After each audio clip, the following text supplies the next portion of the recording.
Good morning in the morning, everybody. Look at this beautiful snail. Wow. Now, most people wouldn't go out on a rainy day to film, but the great part about filming on an overcast rainy day is that everything looks so much more contrasty and vivid and overall creates a moodier look, which I really like. So we can use that to our advantage to create a cinematic video with our iPhone. Before we get started, let's talk about the camera settings. So I'm using the iPhone 14 Pro and I'll be shooting everything on the default camera app. I like to shoot my B-rolls in 4K 60 frames per second. 4K just provides a higher quality and 60 frames per second allows me to slow down the footage, which not only creates a dreamy look, but will also make the shakes less apparent because I'll be shooting everything handheld. Now I'm just gonna do a little bit of location scouting just to see where we can film. Okay, so something else to mention is before you start shooting, you want to lock your exposure and white balance. Because if you don't do that, your colors and exposure will change during your recordings, and that will completely ruin your shot. And it's also pretty hard to fix it in the edit. So right now we're in the default camera app. I have my settings set to 4K 60 frames per second. And right now it's set to auto. So as I tilt up, you can see that the exposure shifts.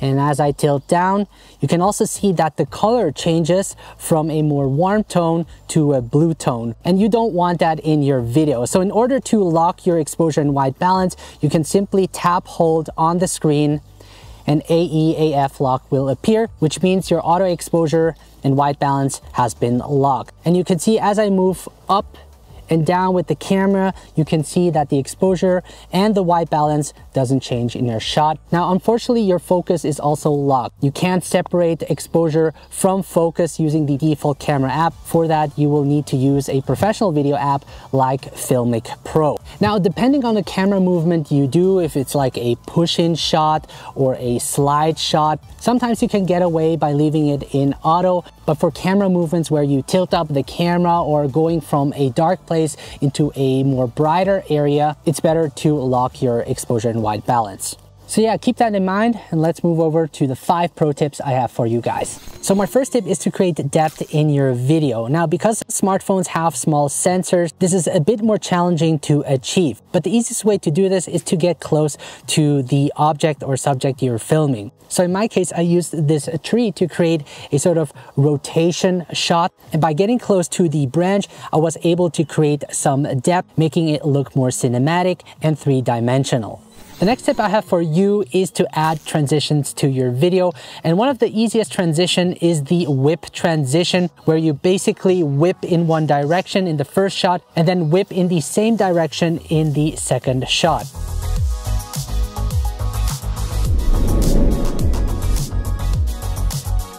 And because there's a little bit of motion blur, it will also make the transition more seamless. Now, it's sometimes difficult to get the focus right on the second shot. So what I usually do is I first set the focus to where the end point is and then sort of do everything in reverse where I pull back and then create the whip transition. And then in the edit, I simply reverse that shot and then you get a nice seamless transition with an accurate focus at the end. To make your videos come alive and make the transition effect more powerful, it is important to include the right music and sound effects. Not only does it set the atmosphere of your video to create that cinematic quality, but it also helps tell the story better and make the viewer feel as if they were truly in the moment. That is where our sponsor of today's video, Artlist, comes in. All of the music and sound effects used for the cinematic video you saw were from Artlist. They have a wide range of royalty-free music and sound effects with unlimited downloads that you can use in any of your video projects. One of the biggest challenges as a content creator myself is finding the right music for your video. However, Artlist has one of the best intuitive search functions, making it easy to find the right soundtrack for your video. They include categories where you can choose the mood, video theme, genre, and instrument for your music. What's great is that I can see the waveform of each track, which gives me a good idea of how the music will sound. Furthermore, I can also find similar songs to the one I selected to get even more options. When it comes to sound effects, effects. Again, I can choose between different categories like ambience, realistic, Foley, and more to narrow down my choices. By building a library of high quality sound effects, you can use them for future projects and build an entire atmosphere around your video to make it look and feel more cinematic. Now, I worked out the special deal with Artlist where you can get 2 months additionally for free using the link in the video description below. So make sure to give it a try. Once again, I want to thank Artlist for supporting this channel. With that said, let's continue. My next tip, which is a pretty cool effect you can create, is a rack focus. So a rack focus is basically shifting focus from one subject to another. In this case, I set the focus to the runner and then gradually shifted the focus towards the snail, which helps shift the viewer's attention from one point to another. And this is a pretty cool effect that you can create that you also see in Hollywood movies. By simply tapping on the subject you want to later focus on, it will gradually do that focus shift for you.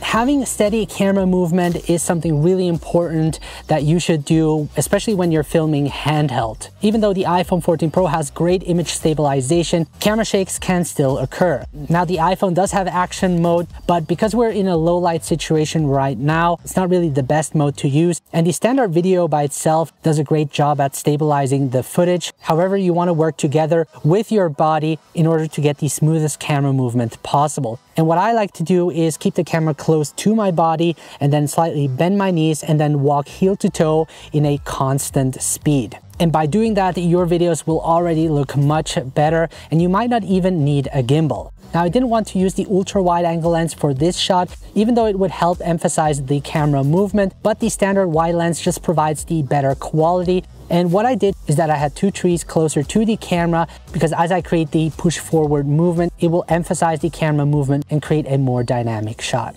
My next tip is to include a subject in your video. This can be anything from a snail to one of your friends or even yourself. And just by including a subject in your video, you can make it much more interesting and engaging. And with a smartphone, you can get really creative with it and find things that are lying around to keep your phone steady. Static shots can also be very powerful. In that one shot, I placed my phone low to the ground and set the focus on the dead branch so that I'm out of focus as I move into the frame, and which also creates an interesting shot. And then I created a wide shot at the end just to give more context and let the viewers know where the scene takes place. And just because you're filming yourself doesn't mean that all of your shots have to be static. You can, for example, create a selfie shot. And what I did is I actually moved in the opposite direction to create that sort of parallax effect. So as my camera was moving to the left, I rotated with my head to the right, creating this sort of parallax effect, which is pretty cool. So now that we have all of our shots, let's put all of the clips together to create the final video.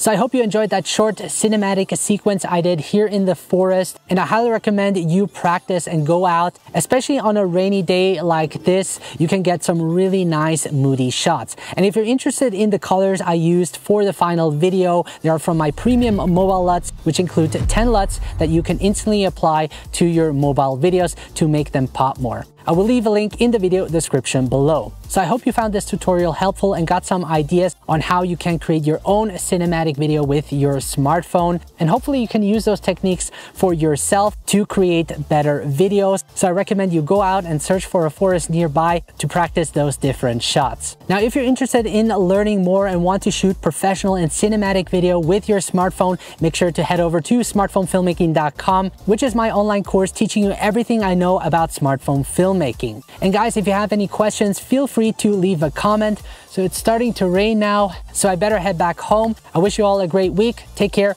and I'll see you in the next video.